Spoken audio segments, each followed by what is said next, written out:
SB 107 was passed. So basically every kid that is 12-year-old from any other state can flee to California and get his puberty blockers and even surgeries without parents' consent? Well, the way it works is California is a trans sanctuary state. So any parent who is in a custody dispute with their spouse and gender is part of the issue, they can flee to California, and their custody agreement, let's say in Wisconsin, that says dad doesn't have any custody of the child, but dad flees here, dad gets safety here as long as he wants to transition his child. So the courts then redecide everything. So that's the first part of it. Mm-hmm. A runaway child, say a kid gets here from Kentucky, they get to California, we take jurisdiction of that child in California. The law used to be, runaway child, you live in Kentucky.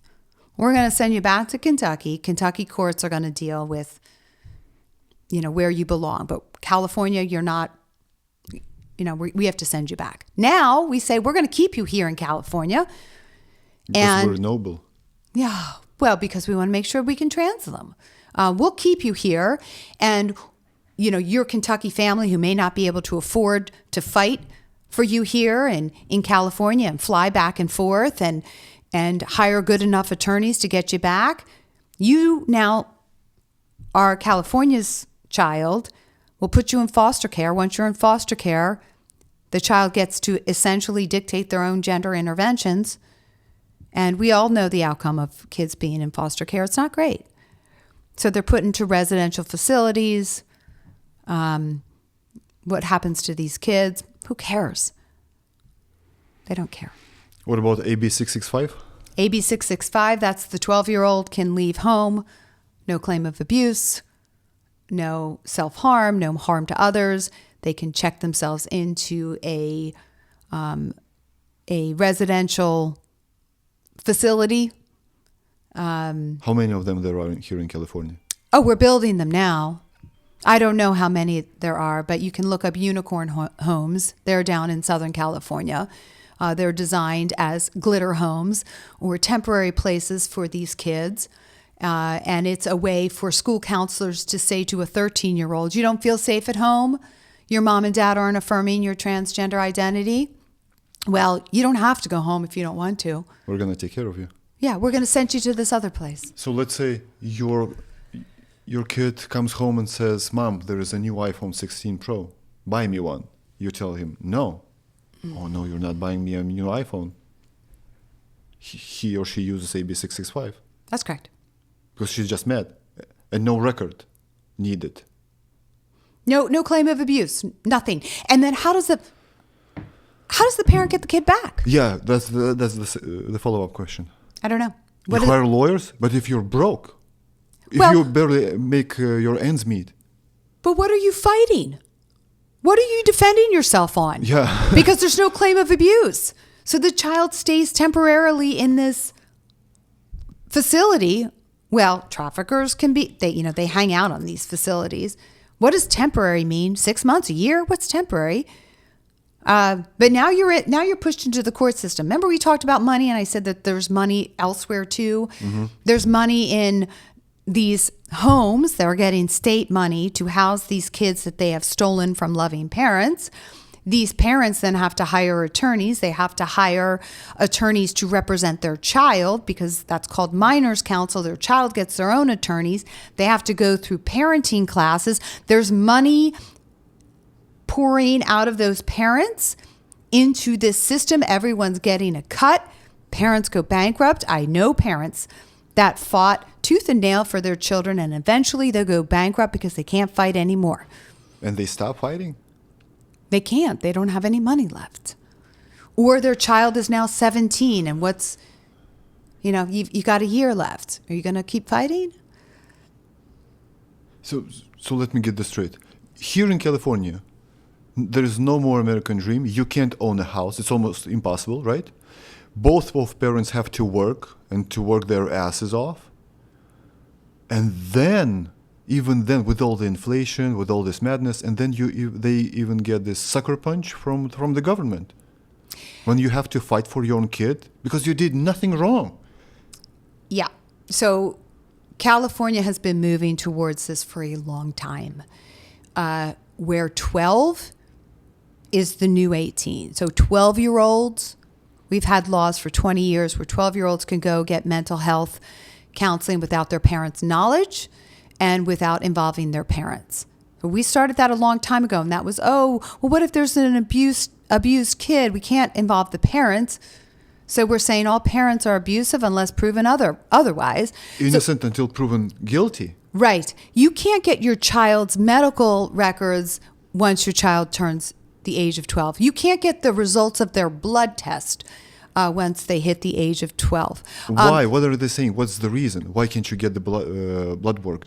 You have to get permission from your child. Was that? Yeah, I know. 12. 12. Yeah. Kids.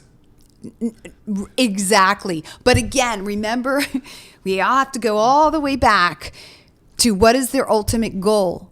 If a 12-year-old can dictate their medical health, their mental health, they can leave their family home, they can decide who their parents are, what else can a 12-year-old decide? Whether to have sex or not, right? We saw this with COVID. 12-year-olds can get the COVID shot without parental consent. 12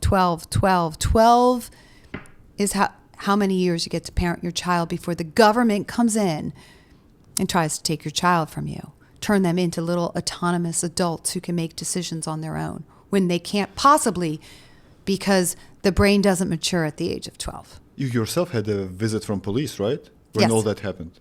What did they want? How did they find out? The school told them? Yeah, so it was on the heels of me calling the public school and reading them the Riot Act after they had started calling my daughter by a male name and using male pronouns and didn't involve me. I called them up and laid into them pretty strenuously. I didn't even know that that I could get into trouble with this, but I'm a lawyer, so I just laid in. And a few days later, Child Protective Services showed up at my door, followed by the police. Now, at the same time, the school said, your daughter was looking, doing searches on the iPad on how many Monster drinks it takes to kill a 110-pound person. So they said it's, suicide. Really? No, it was to flex their muscles to show you, parent, who refuse to affirm your child are unsafe, and we're going to show you that we know more about your daughter than you, and we're going to force you to believe in this stuff. And I mean, I'm glad that they came. You weren't desperate. How did you feel back then? Angry, desperate, hopeless? I didn't even know that I was really at risk of losing my child. No idea. I actually thought they were there to help. I'm like, look at that. My daughter thinks she's a boy. That's crazy, isn't it? And I think too, because I threw out that I'm a lawyer, they kind of left me alone. But in hindsight, I was so glad that they came, because I learned that schools spy on our children through their school iPad. Yeah, that was the question that I was going to ask. How did they know? Because they spy on our kids through their iPads. They see every search that your child is doing. They don't tell you about it. They don't tell you what they're seeing. What are they doing with that information? They're using it. And I learned really quickly that the government is not my friend. The schools are not my friend. Not even your neighbors are not your friends. No, Some of them. I learned a lot, and it blew my mind, because all the trust that I had for public education just disappeared when that doorbell rang. I'm going to be really gross here. They are putting together a chemical concoction for males for some kind of oozing to come out of their breasts. They're feeding infants. That's right. So it's a pedophile's dream. Anime turns into hentai. Hentai is cartoon pornography. It can have incest, bestiality, pedophilia. I mean, pedophilia with like 2-year-olds. What? Why are there so many men now, 50-year-old men saying that they're women, leaving their families or leaving their jobs, going into little girls' bathrooms? They are created. I once heard a doctor say, it was exciting. We could change sex. How exciting. And then you have the people who are just in it for the money because, man, the money's good. And then you have the fetish people who are doing it because it's cool to cut off little boys' penises and fashion fake vaginas out of them. It's a fetish. Remember we talked about the pedophilia? So there's adult men with micro penises because they were put on puberty blockers. Their penis never grew to be at the man size, and it never will. When she had her baby, her milk came in, but she doesn't have any breasts. Oh, wow. And the doctors didn't know what to do. We're in an incredibly dark place where humanity is disappearing unless we switch really, really quick. This will be the end of our civilization. I don't care what happens to me. I really don't. I only care what happens to the future generations.